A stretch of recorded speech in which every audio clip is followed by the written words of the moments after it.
Welcome back, everybody. My name is Eltamar, and we are going to be continuing our Let's Play of Pillars of Eternity. Where we left off last time, we had entered the Sanitarium. We were exploring around. There's some experiments going on. There are some patients to talk to. And there are a bunch of flesh constructs around, which are a little bit intimidating, along with some guards. But let's talk to Frail here. A curved spine twists this woman's posture forward. Her greasy hair draped over her large eyes like vines. She smiles at you. You must be visiting someone. Then, noting your appearance... Why the hell did my screen minimize? There we go. Then, noting your appearance, she adds, a friendly visit, I hope. What do you know about this Animancer Azo? Oh, I like him very much. Many Animancers could care less about their patients. Look at us like vermin for their experiments, but Master Azo treats us like humans, even the very sick. You can tell he does this to help people. He's helped me understand a good deal about myself, and I know he's done the same for others. It's too bad what they did to him. He hides it well, but I know he's still affected by it. What happened to Azo? Frail's eyes dart back and forth, and her voice lowers to just above a whisper. They don't like to talk about it, but there was an accident. He was said to be one of the brightest in Deerwood. That was his reputation here, and that was what brought me to seek treatment. People say it was ego that drove him to try and solve the legacy, but that's hogwash. Even if he was a bit of a showman, he loves his homeland. He thought he could help. He wasn't the one to speak of his work. Suspected colleagues might have tried to steal it, but he told me once he had figured out a way to create a soul. Not a soul exactly, mind you. How did you put it? A proxy, I think he called it. Had some machine that drew energy out of the very ether. Can you imagine?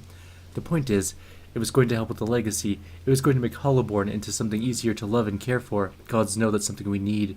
Do you know what they call those empty little babies in Andra's gift? No, tell me. They call them buoys, because so many of them are found floating face down in the water. These are mad times. The grieving mother's hands fly to her ears, and her mouth frames a silent scream. Only her mind speaks.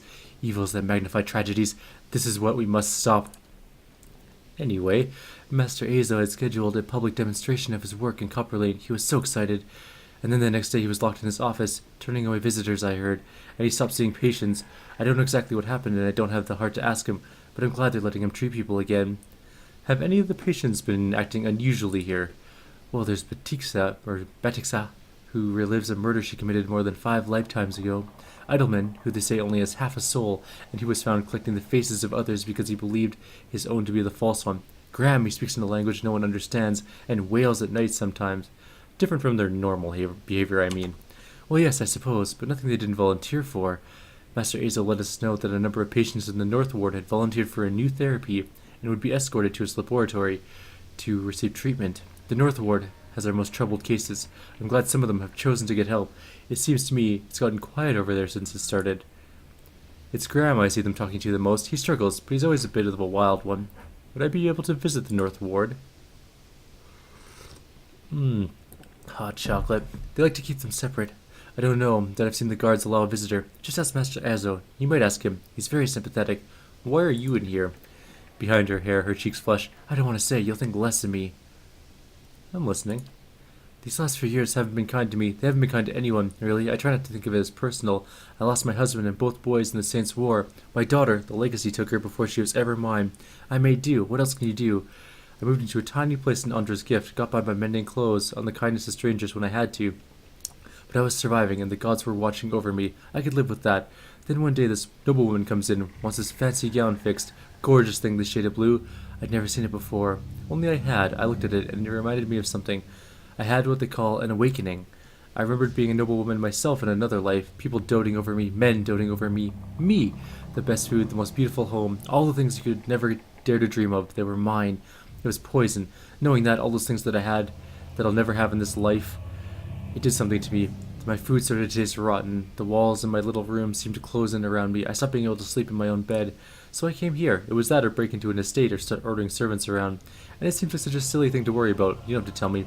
But I can't get past it. I have to wonder, did the gods choose this life for me? And if so, what terrible thing must I have done to deserve this?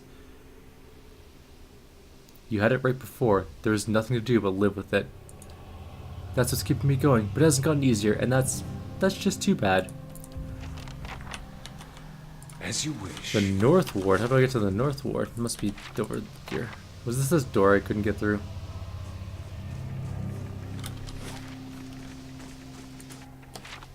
Where's that door?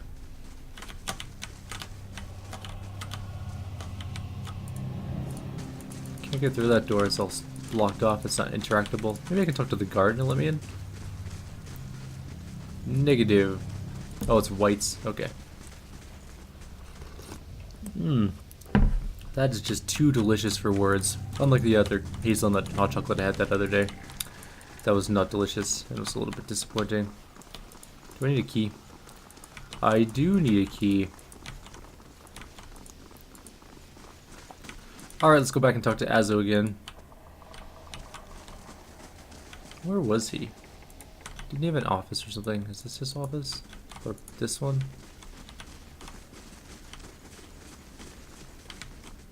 Actually, I think it was this one.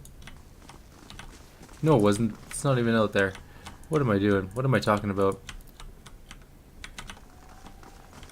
It's here in this room. In this giant, weird experiment room.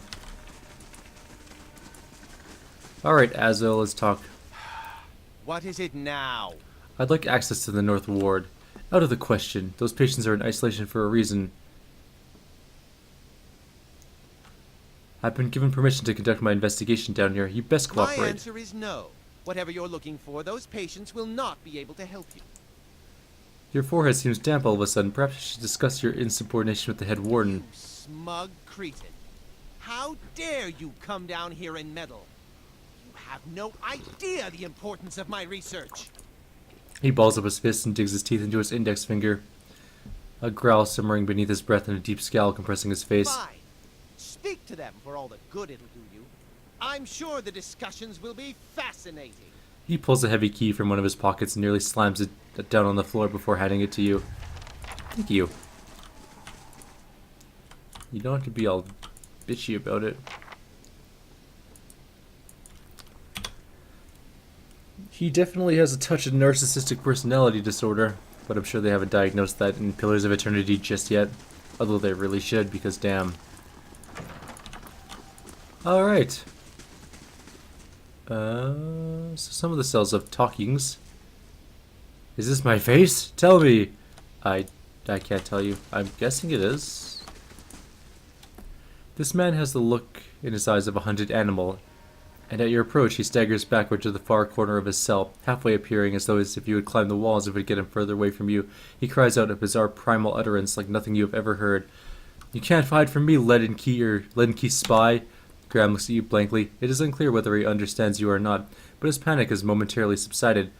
He opens his mouth to speak, but the words that come out are half-formed, as though his tongue were cut out. They are impossible for you to discern, if indeed they are words at all. Canna winces. I don't think he can speak anymore, not in words at least. This is monstrous. There are things I need to know from you, and I'm going to learn them whether or not you can speak. He looks at you with uncertainty. Slowly, tentatively, he steps closer to the front of his cell, and as he does so, for the first time you can perceive his soul within your ken. It is misshapen, as though maimed by some jagged instrument, and a large expanse of it have been gouged out entirely. You feel no barriers of resistance. If you wanted to, you could look further into Graham's soul, which I will do. You project out towards the maimed soul in front of you, merging with it, its confusion and fear becoming yours as it whisks you into its depths. You're in a cell. A key turns. The door creaks open on neglected hinges. Thoughts come to you in waves, incomplete, broken, fearful. Standing at the door is a rotund, balding man. His upper teeth and pointy nose remind you of a rat. He beckons, apologetic. You don't want to go. Anything else. In your mind is a single word, and the word is no, but it dissolves before it reaches your lips. You press against the back wall, cornered. You cry out. In darkness, you fight against unseen restraints. You cannot move your arms or legs. The man walks into the room carrying a lit candle, its meager flame casting long shadows across books and machinery. Straps bind your arms and legs. Cold metal circumscribes the crown of your head and the breadth of your chest.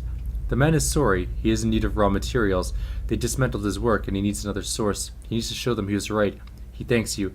He then turns a knob, and you feel yourself begin to crack from within, and you feel pieces of you torn away, like having your insides chewed out by a horde of rats, and you are screaming a scream you can barely hear. Another night, heavy footsteps outside your door, coming for you. You look through the slit in your door. The flesh giant, the artificial being just aside, but facing left, facing the end of the hall. The boy there. The boy looks with interest at the giant, then collapses to the floor like a shed snake's skin. The giant convulses for a moment, then rights itself, turns away, and leaves. We decoupled from his soul. Graham looks at you, still wild-eyed, but somehow more present. He nods at you, then walks to the end of his cell. Wow, that is messed up. Let's see who else is in here. Thundering sky, rain of blood, innocence must drown.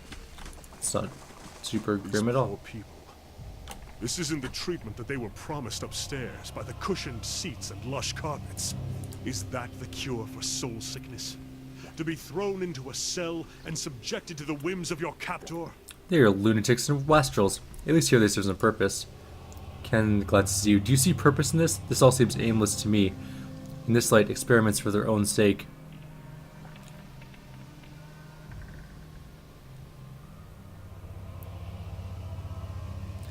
There are just as many here. I don't actually believe that.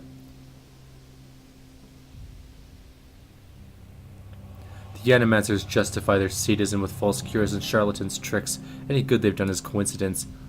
I suppose if they had real understanding of all they profess to, they would not do this. Kanna hangs his head. Let's be on our way. This place gnaws at the soul. Probably both literally and figuratively. Alright, boy. Usgrim. A willowy adolescent. That is not an adolescent boy. That boy looks like a titan. And he's not willowy. He looks like Spartacus. Look at those muscles. A willowy adolescent boy stands in the center of his cell. Gawkish and stoop-shouldered, he stares straight ahead, the occasional blink, his only movement, and it is unclear whether he registers your presence at all behind his glassy doll-like eyes.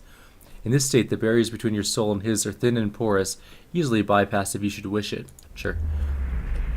You close your eyes and edge forward towards the boy's soul, and as you near, a sudden malaise comes over you.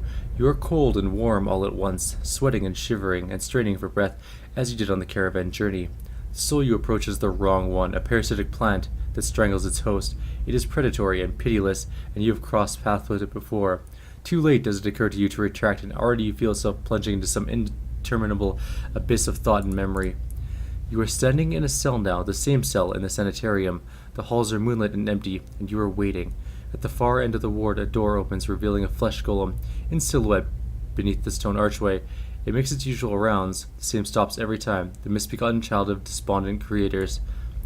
When the construct is close, you coil yourself up and spring forward, passing out of the boy's body as though it were a membrane. You can sense his body behind you, collapsing to the floor, a puppet whose strings are cut. You are rushing towards the golem now, bodiless as a gust of wind. Quickly, you think to yourself, quickly. You feel the strength hemorrhaging from your soul as you dart towards the makeshift abomination. You pass into the golem's shell and overtake the soul implanted within, encircling it, suppressing it, and contained in this new vessel, you are strong again. You step heavy-footed down corridors, unheeded by the other constructs, and scrutinized only by the wary, untrustworthy eyes of the mad, coming at last to an office piled with books and scribbled papers and the perverse implementations of animancy. You set your oversized hands upon a large machine, a nest of globes and tubes and coils in the center of the room, and go to work, bending wires and unsettling alignments. Your surroundings are pulled past you, or perhaps you are pulled past them, and they dissolve in a blur. When they settle into place again, you are outside on a clear day, standing in front of a crowd stacked high above you on the tiered seats of the amphitheater. You are acting for a crowd, standing deliberately still, but this is no play. A balding man with rodent-like features is strapping you to a machine, the one you had tampered with. You see your arms for the first time, short and fleshy, unmistakably those of a little girl. But this body is not truly yours. Your mind still holds the same determination, the same hard-heartedness as before. The body itself is cold and vacuous. Unlike the others, this one has no soul of its own. The man speaks and the crowd applauds with an enthusiasm worthy of a hero's entrance. Bear witness, he says, and he pulls a lever. The machine shivers and sparks, and a bead of sweat rolls down the side of the man's brow. But the crowd's apprehension quickly gives way to awe as a crystal globe fills with radiant mist that casts the entire theater aglow. He opens a valve and the glow crawls through a tube along a length of copper wiring that runs to a set of electrodes beneath your armpits. You feel nothing when it reaches you, as it should be, for you have been leading his work astray periodically for some time, altering notes and settings, and playing puppeteer for Hollowborn. But you make it look how people would expect it to look when a body is infused with a soul. In a moment, the machine goes dark, and the man unstraps you, eyeing you with scientist's concern. He looks back up at the crowd. "Behold," he said, but there is an obvious hesitation in his voice. Slowly you take a plodding step forward, and then another, and another. You look up at the man, giving him the eye contact of which no Hollowborn is capable, and the crowd gasps. The man looks relieved. "How do you feel?" he asks, at a volume meant for the crowd. And this is the moment. At the top of your lungs you let out a piercing shriek. The man comes towards you, his hands outstretched, but you run the other way back to the machine. With all your strength, you drive your head into the crystal globe, and it shatters, streaking your head with warm blood. You drive your head down onto the surface of the machine again and again, drawing panic screams from the crowd, and by the time the man reaches you, your body has already ceased proper function and merely twitches on the cold ground. Satisfied, you depart the corpse in search of another unsuspecting host. Who would put their faith in animancy now? You are pulled again from your surroundings, transcending the boundaries of memories and lifetimes, deeper and deeper, past betrayals and murders and lies upon lives that form a thick web of plots beyond mortal comprehension. You settle at last on a room you have seen before, expansive, with a tall device encasing an agile monolith at its center. The room is filled with people, and the people all look at the device. You are yanked suddenly back to reality, and the once catatonic boy in the cell is looking directly at you, appraising, calculating. There is no mistaking now that this is the soul of the man who caused your awakening that gazes out from that borrowed husk. A watcher. Not just a watcher, someone who will break those fragile little legs of yours if you don't do exactly what I tell you. Is that so? He makes no effort to hide his disinterest, but he continues to search your eyes. He makes a slight grunting noise, and his eyes soften for an instant, and it seems for that moment that he recognizes you. He opens his mouth to speak, then seems to think better of what he was about to say. His jaw tightens. I know your look. You hunger. Hunger for answers that elude you. It gnaws at your soul. It usurps your reason for being. You are like everyone. I will help you let go. He dodges backward with startling grace, putting himself out of reach. On his face there is no malice, only the dispassion of a farmer putting down a sick animal. Then suddenly he slumps forward. Oh shit, that's awesome. Oh, that's not a good sign. That's a lot of flesh golems. Oh, damn.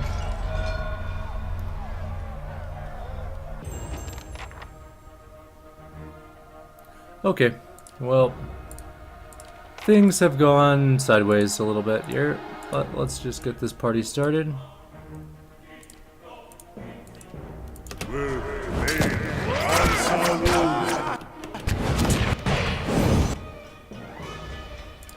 Wow, that was a really good mind thing, so let's do that again. And you are going to cast your book. Not that book, this book. Ooh, that crazed patron is right on top of my guy. On my mage, I mean.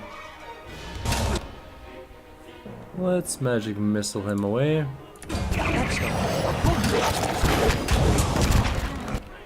He almost died from that.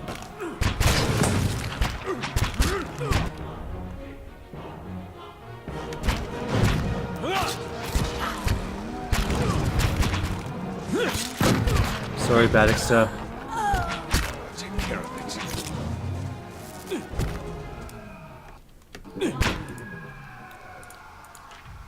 We're gonna loot bodies before we go any further.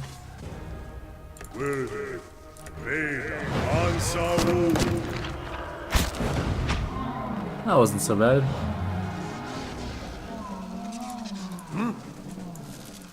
What is it?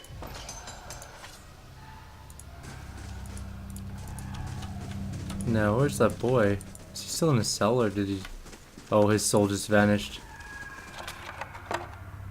There's actually a lot of gold sitting in his cell. The chain's grown with added weight. Crescent bite marks pit the edges of the cot. And... the buckets reek of offal. Ew. For those of you who don't know, offal is poopy. They reek of poopy.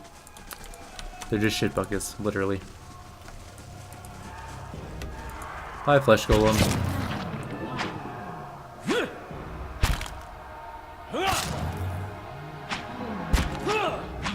Follow it right away. Forge the core!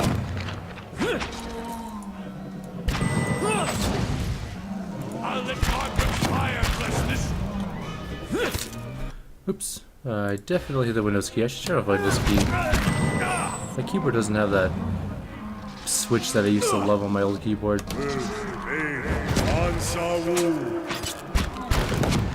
Oh well.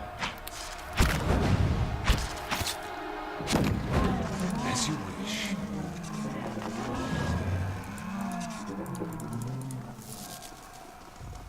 I don't know who I'm going to kill in here, so I'm just gonna go kill everybody. We'll just walk the perimeter first. Oh, there's a dead guy there. This door's open, so I'm guessing there's something in there.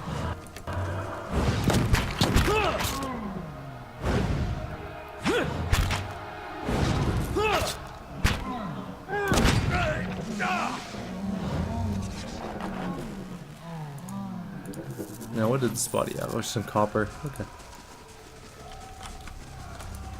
That's like a storage room. Okay.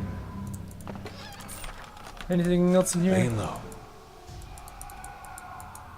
Nope. Alright. Good enough then. Let's continue on.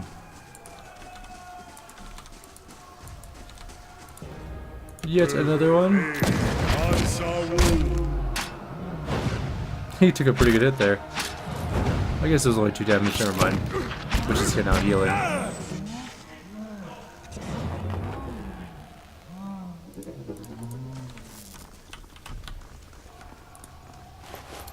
Looks like all of the patients have been put down by flesh golems.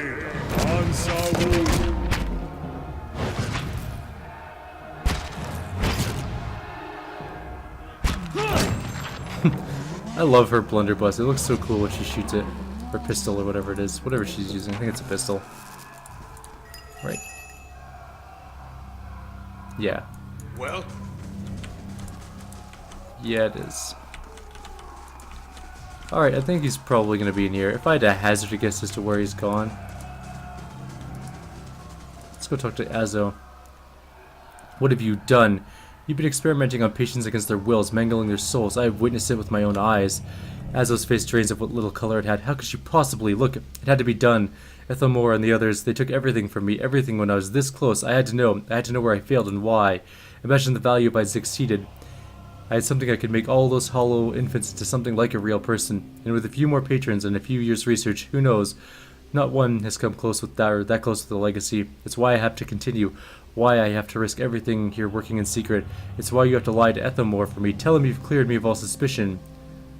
I'm going to expose you for Then what you I are. can't let you get in my way either. I do feel I have to stop him.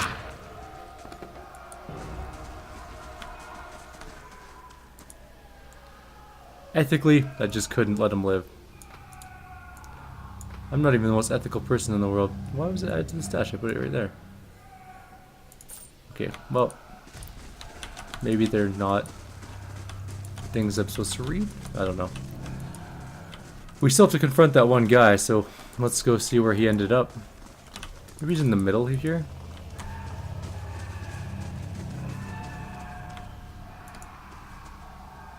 Master Azo said he'd make better soon. Hearing screams in the night. Everyone's frozen solid. Frail It's traveler. weird. Nobody's moving. That's super creepy. Anybody in here? Nope. Anybody in here? No, which actually means I can loot this place. Note from Azo is added to the stash. We should probably check for traps. No traps.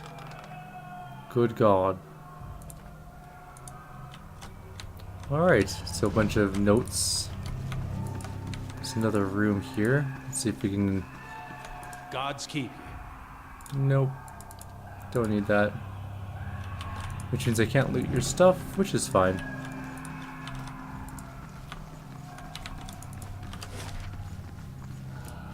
Did we finish that part of the quest then?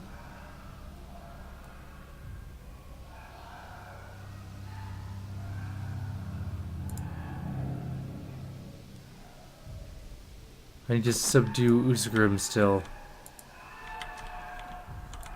Let's just go wander and see if we can find anything else going on.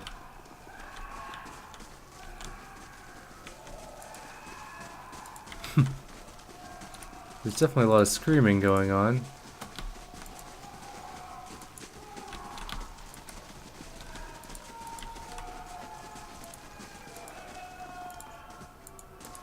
They said I can't leave yet.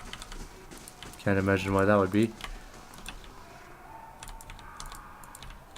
Maybe it's that body.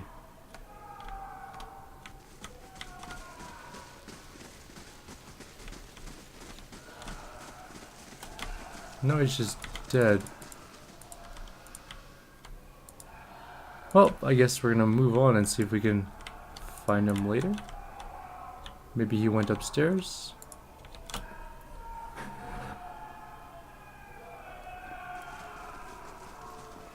All I know is we wiped out the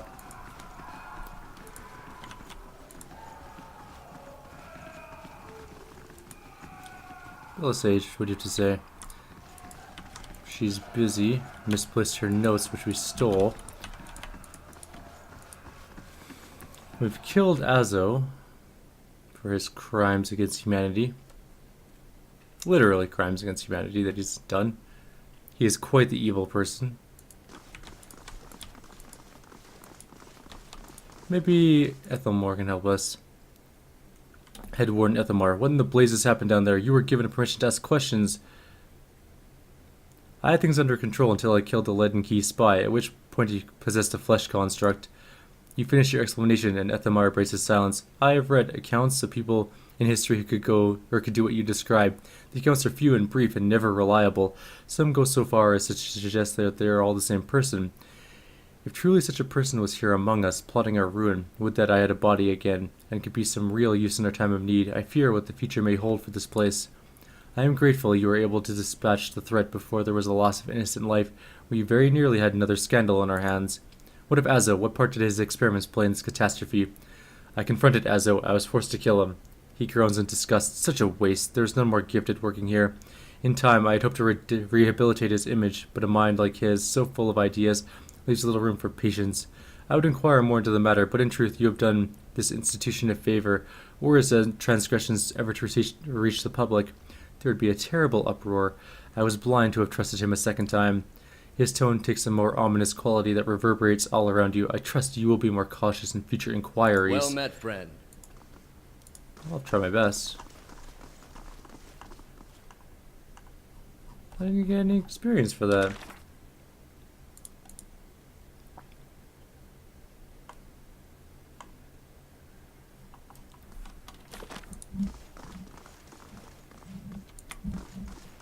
I haven't confronted this guy either. But anyways, we're almost at 30 minutes, so I'm going to end the video here. Like always, if you guys have any suggestions or comments, please leave them below. Otherwise, I'll see you guys in the next video.